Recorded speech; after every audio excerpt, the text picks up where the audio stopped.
Le grand entretien de ce Smart Impact avec Laurent Favre, bonjour. Bonjour. Bienvenue, vous êtes le président d'OP Mobility. Alors cette rubrique, elle est intitulée « Prêt pour l'impact ». C'est un mot qu'on utilise un peu à toutes les sauces. Qu'est-ce qui signifie pour vous, comme chef d'entreprise, et puis pour la stratégie de votre groupe, l'impact? L'impact, d'abord, directeur général d'OP Mobility, pas président.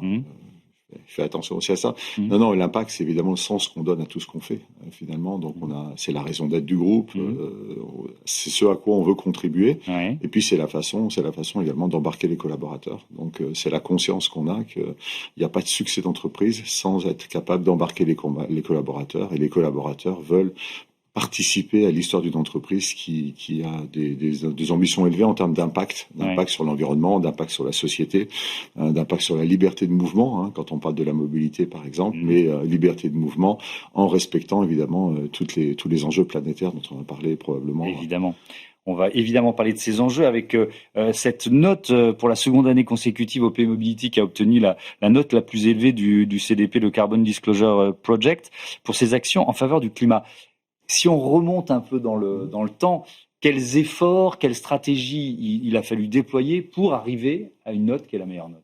Alors, la note, comme vous le dites, c'est le résultat d'un travail fait par les équipes depuis de nombreuses années. Donc, c'est justement cette conscience du fait qu'on est dans une société qui évolue, qu'on a des règlements climatiques qui sont avérés. Et Open Mobility, on est dans la mobilité. Donc, la mobilité, c'est aussi la liberté. Par contre, la mobilité, elle a un impact fort, négatif aujourd'hui, sur l'environnement. Et donc, évidemment, on a fait le choix de dire que la liberté individuelle passe par la mobilité. Donc, on ne veut pas comme idée ou comme principe pouvoir réduire la mobilité ou la capacité de chacun d'entre nous de bouger. Par contre, il faut le faire différemment. Donc, c'est toute une stratégie à la fois sur les types de produits qu'on développe, investissement dans l'hydrogène pour avoir une mobilité plus verte, les types de matériaux qu'on utilise dans nos produits, des matériaux recyclés de plus en plus, par exemple, mais également la façon dont on produit. On a 152 sites de production dans le monde chez OP Mobility et puis des sites R&D. Et on a décidé il y a quelques années d'être les leaders dans la décarbonation de notre production. Donc cette année, nos sites seront neutres en carbone sur la production et on embarque également nos fournisseurs parce qu'on a 30-40 000 fournisseurs qui ne sont pas forcément tous au même degré de maturité. Donc voilà, c'est un projet d'entreprise. Parfois, à ces fournisseurs, sinon ça ne fonctionne pas. Vous voyez ce que je veux dire? C'est toujours une question de pression entre le donneur d'ordre et le fournisseur. C'est-à-dire que le donneur d'ordre a une ambition et le fournisseur, est-ce qu'il peut suivre? Le fournisseur peut pas toujours suivre, et puis le fournisseur n'est parfois pas capable de mesurer aussi. Le CDP, c'est qu'on mesure, et pour mesurer, il faut avoir des indicateurs qui soient clairs, et certains de nos fournisseurs, les plus petits, sont pas capables forcément de mesurer. C'est des moyens qu'il faut mettre en face également. Donc, il y a toute notre équipe achat qui travaille avec les fournisseurs, à toute une première phase qui est d'expliquer pourquoi on le fait. C'est d'expliquer comment eux pourraient le faire et puis de les embarquer. Et le cas échéant, si jamais on ne peut pas les embarquer, de faire des choix qui vont à l'encontre de certains qui ne veulent pas jouer le jeu. Oui, effectivement. On va rappeler quelques chiffres clés. C'est près de 39 000 collaborateurs. Le chiffre d'affaires 2024, 11,6 milliards d'euros, 28 pays, une quarantaine de centres R&D et puis plus de 150 usines. Est-ce qu'il y a, vous décriviez un peu ce maillage, mais est-ce qu'il y a eu une usine pilote dans laquelle vous avez pu tester ce qui fonctionne le mieux? Vous voyez ce que je veux dire, pour atteindre les objectifs que vous vous êtes donnés? Alors, on s'est donné prendre une mauvaise route aussi, des fois. Tout à fait. On s'est donné des objectifs ambitieux dès le début.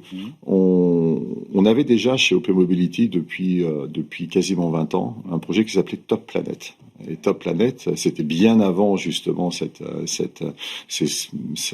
prise de conscience, on va dire, du dérèglement climatique. Mais Top Planet, ça voulait dire on va essayer de réduire l'énergie qu'on dépense au quotidien pour produire ce qu'on a à produire. Donc on avait plein de ce qu'on appelle des best practices dans les sites, à savoir comment les sites le font plus ou moins bien.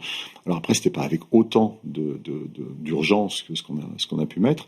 Donc on a pris les meilleurs sites qui existaient. On a travaillé avec Schneider Electric, pour pas les nommer, en disant tiens, on va regarder ce qu'on fait dans nos sites, et on a bâti une sorte de standard en disant c'est comme ça qu'on veut produire, et on a commencé à mesurer chacun de nos sites, donc les 150 sites, sur l'application de ces standards-là. Donc les aider, les pousser, et puis mettre aussi à chacun des patrons d'usine un objectif sur l'atteinte de ces objectifs, un objectif également financier pour sa part de rémunération. Donc c'est un mélange de ce qu'on avait déjà résultats, ce qu'on a pu utiliser d'une entreprise amie Schneider sur les expériences qu'ils ont, et puis après on l'a déployé. Est-ce que c'est à la fois évidemment un engagement, mais aussi une demande de vos propres clients? Alors certains, mais je crois que quand on s'engage dans un chemin comme celui-là, il faut pas le faire pour une demande d'un client, il faut le faire par conviction, parce que les clients ont des demandes qui sont diverses, parce que les clients européens sont beaucoup plus attentifs à l'impact environnemental que des Chinois ou des Américains. Et si on veut avoir un vrai impact en tant qu'entreprise, parce que le dérèglement climatique, il n'est pas simplement européen, il est mondial, il faut qu'on ait un programme mondial. Donc évidemment, on s'est inspiré de certaines demandes de clients, on a travaillé avec certains des clients qui sont très en avance sur ces sujets-là, mais on l'a pas fait pour les demandes clients. On l'a fait dans cette idée, dans cette conviction que il faut le faire parce que c'est nécessaire. Et puis, il faut le faire parce que ça engage les collaborateurs et finalement, à la fin, c'est aussi un gage de compétitivité. Est-ce que vous êtes soumis à ces aléas politiques? Vous parliez des États-Unis, quand on a un pays qui change de majorité, c'est les électeurs qui l'ont choisi, et qui fait de l'environnement une sorte d'épouvantail, ou de la lutte contre le réchauffement climatique une sorte d'épouvantail. Je caricature à peine. Comment ça impacte justement la stratégie d'une entreprise comme la vôtre? Je pense d'ailleurs. Ouais, sur des sujets comme cela, je pense qu'il ne faut pas que ça nous impacte justement. Vous parlez du dérèglement climatique, mais on a les mêmes sujets aux États-Unis avec la diversité, par exemple. Oui, bien sûr. Or, on ne va pas arrêter nos programmes de diversité, d'essayer de promouvoir des profils divers et notamment féminins, parce que l'administration a changé. C'est le sens de l'histoire, il faut le faire, donc on le fait. Mais alors vous jouez sur les mots ou non, je joue pas sur les mots. Parce qu'il y a des mots qui sont quasiment interdits par l'administration Trump, non? Oui, on a tendance un petit peu à exagérer. Moi, je pense ce qui aujourd'hui réunit les jeunes générations et les populations dans les différents continents du monde, c'est justement cette conscience du fait qu'on a un vrai enjeu climatique. Et ça, c'est pas politique, c'est sociétal, cette conscience. Mais vu que cette conscience est là, il y a une attente. Et puis nous, en plus, ça tombe bien parce que ça correspond à nos convictions. Donc on fait fi de ce genre de choses, même si les politiques diverses et variées peuvent nous impacter, comme vous le disiez, parce que si les États-Unis arrêtent tous les programmes d'énergie renouvelable, c'est plus difficile d'être neutre en carbone dans nos sites. Mais ça ne nous ralentit pas, en tout cas, notre conviction qu'il faut le faire. Ouais. Vous avez changé de nom il y a 18 mois, c'était Plastic Omnium, qui est devenu OP Mobility. C'est pas seulement de la cosmétique. Qu'est-ce qu'il y a comme sens derrière ce changement de nom? Il y a plusieurs sens. Il y a un sens qui le groupe a fondamentalement changé. Plastic Omnium, ça voulait dire tout en plastique. Donc le groupe est né avec cette idée que le plastique pouvait apporter à plein d'industries, les stylos Bic, les planches à voile, les Black & Decker, et puis après peu à peu dans l'automobile, des nouvelles formes, des nouveaux designs, du poids réduit, donc aussi un impact potentiel positif sur l'environnement. Et puis le groupe est devenu 100% mobilité. On a fait beaucoup de transformations ces dernières années avec développement de l'hydrogène, électrification. Et donc le nom correspondait plus à ce qu'on était quand on racontait l'histoire. Donc on s'est dit, on garde le logo, parce que c'est notre héritage, on en est fiers, mais on se projette dans l'avenir, et l'avenir, c'est une mobilité différente de la mobilité du passé. Oui, c'est-à-dire c'est un groupe industriel français qui a été créé en 1946, c'est ça, par Pierre Burrell, qui était spécialisé dans la fourniture de solutions pour l'industrie auto. À quel point il s'est diversifié? C'est toujours sur le cœur de métier? Il y a des métiers nouveaux qui se sont rajoutés? Alors, on a commencé encore une fois sur le plastique, pas que sur l'auto. Plastic Omnium a été le champion des poubelles. Beaucoup d'entre nous ont encore une poubelle avec le logo Plastic Omnium.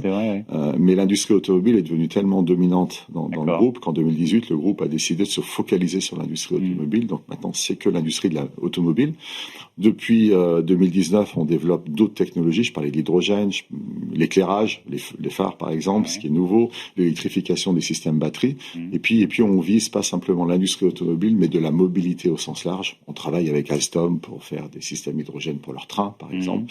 On travaille avec les fabricants de camions. Donc on veut embrasser l'ensemble de la mobilité et on est focalisé sur la mobilité. Alors on va faire, il nous reste du temps, donc on va faire un focus hydrogène tout à l'heure, mais je voudrais qu'on parle du marché de la voiture électrique et des contraintes aussi ou des perspectives, on va dire, européennes.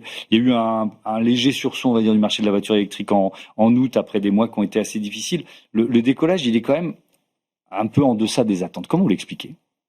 Je pense c'est trop cher, tout simplement? Non, mais je pense que moi j'aime à dire que quand on définit une stratégie dans une entreprise, il y a au moins 2 éléments qu'on prend en compte. C'est le client, qu'est-ce qu'il veut, qu'est-ce qu'il peut, quels sont ses usages, et la concurrence.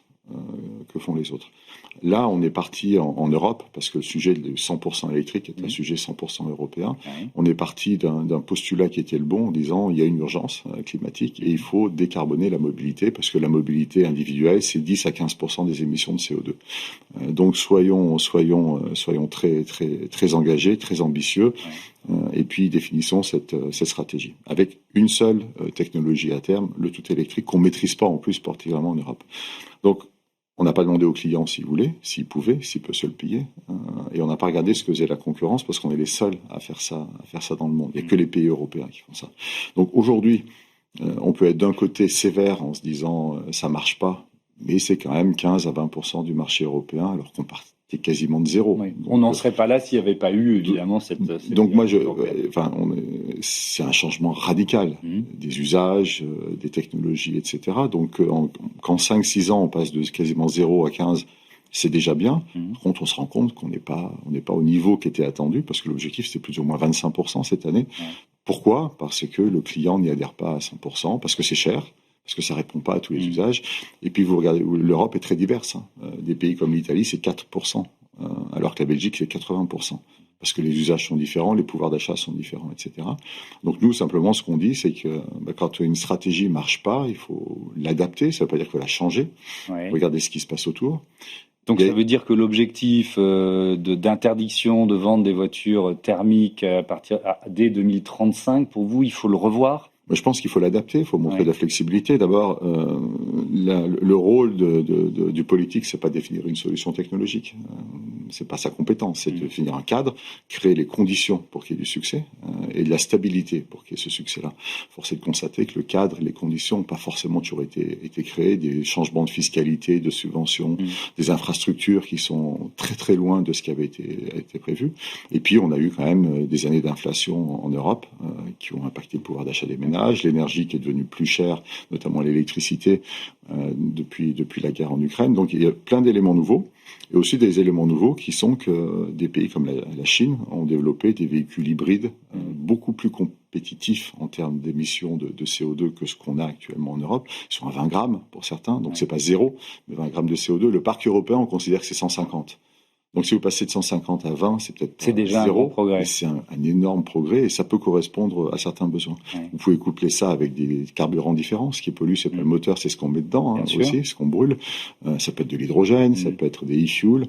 Donc nous, ce qu'on réclame, c'est de se dire, montrons un peu de flexibilité. L'enjeu, il n'est pas simplement climatique, l'enjeu, il est aussi social, souveraineté technologique. Donc, essayons de trouver le bon chemin. Continuons à pousser sur l'électrique, développer l'infrastructure, des champions, etc. Mais ouvrons-nous à des technologies hybrides si elles ont cet impact-là, pour que ça réponde à l'ensemble des besoins. Est-ce que c'est aussi un moyen de contrer, de limiter le risque d'un déclin accéléré de l'industrie automobile européenne ? Malheureusement, le déclin est avéré aujourd'hui. Il est déjà en cours. Mais vous prenez la France, depuis 2019, on a perdu 40% de notre production en France. C'est des emplois, et il y a encore malheureusement des risques certains. Europe, près de 30% de production, alors que le marché mondial est stable. C'est-à-dire que l'Europe a perdu, la Chine a gagné, les États-Unis sont plus ou moins stables. Donc il y a urgence. Il y a 14 millions d'Européens qui travaillent dans l'industrie automobile. Alors j'aurais pas dû dire déclin, mais j'aurais dû dire disparition. Est-ce que c'est un risque ?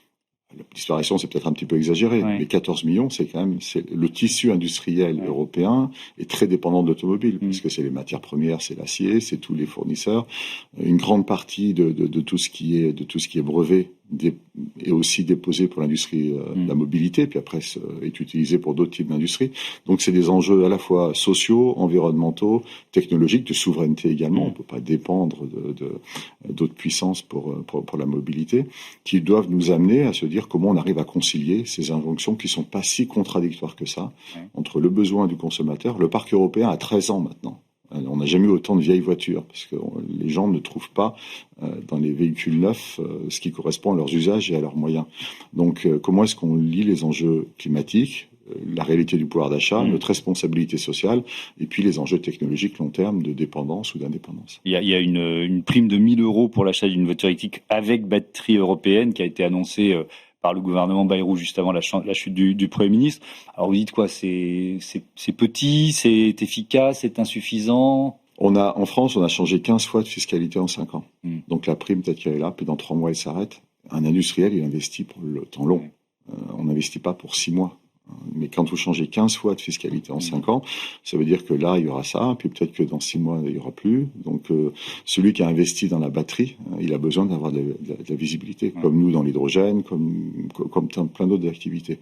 Donc oui, ça peut aider, ça peut doper, mais c'est pas pérenne. Donc ce qu'on veut, c'est un cadre clair, de la stabilité, de la visibilité, et puis après, les ingénieurs de l'industrie européenne trouveront les bonnes solutions pour décarboner tout en répondant aux besoins du consommateur final. Je vais m'appuyer sur une de vos citations pour lancer le chapitre sur l'hydrogène. La décarbonation de la mobilité ne doit pas se limiter à une seule technologie. L'hydrogène, l'électrification et d'autres solutions doivent coexister pour répondre aux besoins variés des marchés. Ça veut dire que vous croyez toujours au développement de l'hydrogène parce qu'il y a un certain nombre d'inconnus ou d'incertitudes. Il y a beaucoup d'incertitudes évidemment, mais nous on est persuadés d'une chose, c'est qu'il faut abandonner cette idée qu'une solution va répondre à tous les besoins. Ouais. On a vécu dans un monde où on utilisait des énergies fossiles et on avait un moteur à combustion avec du diesel ou de l'essence et que ça correspondait à tous les besoins. Maintenant, on a tous compris que l'avenir n'était pas aux énergies fossiles et qu'il fallait développer d'autres alternatives. Et les d'autres alternatives vont être multiples. Parce qu'il n'y a pas une alternative qui répond à tous les besoins. Parce qu'on parle aussi quand on parle d'électricité, il faut produire l'électricité, il faut qu'elle soit verte. Tous les pays ne sont pas dans les mêmes conditions dans le monde. Il y a certains pays qui ne pourront jamais produire assez d'énergie verte pour l'électrique. Donc, l'avenir est à la multiplicité des technologies. Et dans ce cadre-là, il ne faut surtout pas opposer les technologies. Il faut voir qu'est-ce qui peut être complémentaire. Donc moi, personnellement, je pense que les voitures à batterie pour les villes, c'est l'avenir. Oui. Parce que en plus c'est pratique à conduire, c'est confortable, c'est agréable, etc. L'hydrogène, c'est plutôt pour les mobilités plus lourdes. Gros véhicules pour les camions. Oui. Quand vous prenez un camion de 40 tonnes, la batterie c'est entre 10 et 15 tonnes. Donc si vous avez déjà une grande part qui est prise par la batterie, l'objectif du camion c'est de transporter autre chose que la batterie. Donc là, pour les longues distances, probablement que l'hydrogène est intéressante. Les trains, par exemple, je citais le fait qu'on travaille avec Alstom, avec Siemens pour des systèmes batteries aussi. Quand ils ont des trains qui doivent électrifier, parce qu'il y a beaucoup de trains en Europe qui fonctionnent de diesel encore, si c'est des petites distances, moins de 100 km, ils prennent la batterie. Si c'est des grandes distances, ils se dirigent vers l'hydrogène. Donc on n'oppose pas, c'est complémentaire. On parle de véhicules hybrides rechargeables, on peut tout à fait imaginer que plutôt que de mettre de l'essence, on pourrait mettre de l'hydrogène dans la voiture et donc être complémentaire. Donc dans cette complémentarité-là, on pense que l'hydrogène a un rôle à jouer. Et quand on regarde ce qui se passe, je parlais du fait qu'il faut regarder ce que font les autres, on voit que les Asiatiques, les Japonais, les Coréens évidemment, mais les Chinois aussi, ont des politiques hydrogène très ambitieuses pour être en complément de la batterie. C'est-à-dire que vous investissez beaucoup ? C'est-à-dire qu'on a beaucoup investi. En recherche et développement d'abord, en production. On a une nouvelle usine dans le nord de la France, à Compiègne, qui produit des systèmes de stockage hydrogène pour Alstom notamment et pour d'autres clients, avec malheureusement un démarrage qui n'est pas aussi rapide que ce qu'on attendait, pour les raisons que j'évoquais auparavant. On a une usine en Chine, on a une usine en Corée, et puis on investit évidemment en R&D de façon assez intensive. Est-ce que cette filière a forcément besoin de la puissance publique française et européenne? C'est-à-dire que est-ce qu'elle ne se développera pas sans une contribution forte des pouvoirs publics? Ça dépend de ce qu'on appelle contribution. Si on parle de subventions, moi, je ne suis pas forcément favorable à des subventions. Je pense que la puissance publique doit créer les conditions. Et les industriels doivent prendre leurs responsabilités, investir, etc. Les subventions, c'est pas pérenne. Les conditions, créons les conditions pour qu'on produise de l'hydrogène en Europe, pour qu'on crée l'infrastructure pour que l'hydrogène soit transporté vers les usines, vers les points de recharge, etc. Créons un cadre législatif clair et visible pour les prochaines années. Puis après, les industriels qui y croient comme nous vont investir de façon sereine. Les infrastructures, c'est quoi, si on rentre dans le détail? Les infrastructures, c'est d'abord, il faut qu'on produise de l'hydrogène. Puis après, vous savez, en Europe, on a une infrastructure très forte pour transporter du gaz. Dans chacune de nos maisons, etc. Et qu'on pourrait transformer pour transporter de l'hydrogène demain. Et donc, on puisse alimenter les usines qui sont très énergivores en hydrogène, comme source d'énergie par exemple, ou après mettre des bornes de recharge sur l'autoroute pour les camions à hydrogène. L'innovation moteur de la transformation de la mobilité, c'est évidemment l'un de vos mantras. Sur quoi vous travaillez en ce moment? Est-ce qu'il y a des innovations dont vous pouvez parler qui sont assez frappantes? chez OP Mobility. On parlait d'hydrogène, qui est quand même Ouais. une grosse innovation, parce que c'est une façon complètement différente, évidemment, d'appréhender la mobilité. Donc ça, c'est un axe fort. Après, on travaille énormément sur tout ce qui est des nouvelles matières, des nouveaux matériaux, parce qu'un des enjeux aussi de la mobilité, c'est sa recyclabilité. Une grande partie des voitures sont pas recyclables. Donc, si on veut que demain ce soit recyclable et qu'on ait des circuits plus courts, il faut travailler sur ces matériaux-là. Et donc, essayer de trouver le bon compromis entre les exigences de sécurité, de design et puis également de matière. Donc, on a des axes forts dans tous ces sujets-là. On travaille aussi beaucoup on est les champions du monde des pièces extérieures de carrosserie. C'est-à-dire qu'on fait des pare-chocs, on fait des phares et puis on fait tout ce qu'il y a derrière. Sur comment est-ce qu'on arrive à alléger, parce que le poids, c'est de l'énergie. Il y a de nouveau une course au poids des véhicules, ce qui n'était pas le cas il y a quelques années, parce que vous gagnez 10 kilos, vous gagnez de l'autonomie, et vous gagnez de l'autonomie, c'est de l'énergie. Donc on travaille beaucoup avec nos clients là-dessus, sur des systèmes qui sont complètement différents. Et puis plein d'autres choses, évidemment. Ouais. Le plastique, on peut pas forcément le remplacer, pas toujours le remplacer. Non, mais je pense que le plastique le plastique va se développer dans la mobilité, parce que le plastique allège. À partir du moment où vous allégez, alors il faut que le plastique soit produit de façon... Ça dépend comment on le produit. Ouais. Exactement, il faut qu'il soit recyclable, etc. Mais c'est ce sur quoi on travaille. Mais quand vous allégez un véhicule, aujourd'hui on considère que le plastique permet d'alléger les véhicules de 200 kilos, a priori, ce qui est énorme, et ça permet justement de réduire la dépense énergétique. Parce que même si c'est une voiture à batterie, il faut bien produire l'énergie quand même. Et puis ça permet d'avoir des plus petites batteries. Donc aujourd'hui, il y a les pièces de carrosserie. On peut imaginer demain du plastique dans les portes, dans les toits, dans d'autres usages pour aller dans le sens d'alléger les véhicules. J'ai dit qu'on avait parlé du programme Act for All. J'ai un peu oublié de le faire en début d'interview. J'aurais quand même qu'on y revienne. C'est ce qui agrège un peu toutes les initiatives pour faire baisser l'impact environnemental de votre activité. Pas que, c'est beaucoup plus large. Nous, c'est un programme qu'on a lancé il y a plus de 20 ans chez OP Mobility, qui a évidemment évolué avec le temps, mais qui dit on a une responsabilité en tant qu'entreprise. Donc Act for All, c'est agir pour tout le monde. Donc c'est pas seulement l'environnement. Non, donc il y a tout un volet qui est comment on travaille. Donc c'est évidemment l'intégrité dans notre modèle d'affaires avec nos partenaires, avec nos collaborateurs. Et donc là aussi, c'est évidemment très important, c'est essentiel. Après, il y a tout ce qui est lié à la sécurité au travail. Parce que nous, on se sent responsable de nos collaborateurs. Je pense que OP Mobilité est vraiment un des leaders mondiaux en termes de nombre d'accidents. Et donc là, on met beaucoup d'accent sur la sécurité au travail. Et puis après, il y a les sujets qui sont des sujets qui nous préoccupent de plus en plus, qui sont les sujets à la fois de diversité, parce qu'on a un vrai enjeu dans l'industrie d'attirer des profils différents, des profils féminins notamment dans des métiers techniques, et puis les sujets environnementaux. Donc c'est un programme qui est très solide, basé sur plusieurs piliers.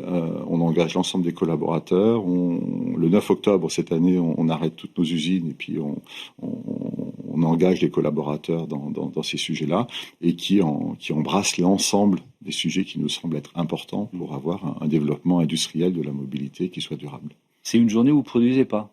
Pendant 2 heures, on ne produit pas. Si on ne produit pas pendant plus que 2 heures, nos clients ne sont pas contents. Non, mais l'important, c'est de se dire, il y a un rendez-vous annuel. On se pose, quoi. Et puis, on décide d'un axe qui peut être, cette année, on veut mettre l'accent sur la diversité ou sur la neutralité carbone, en fonction de ce qui nous pense être important. Et c'est tous les sites dans le monde, c'est ça qui est important. Et c'est pour ça que je pense qu'une entreprise comme la nôtre peut avoir un vrai impact, pour reprendre notre émission.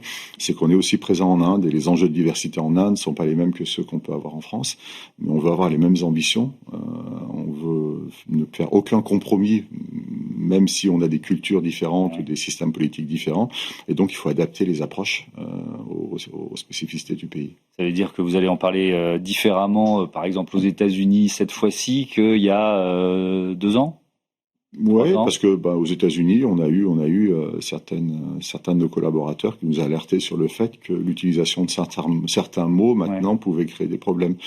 Mais ça, on n'a pas envie de le changer parce que ce serait s'asseoir sur ses convictions.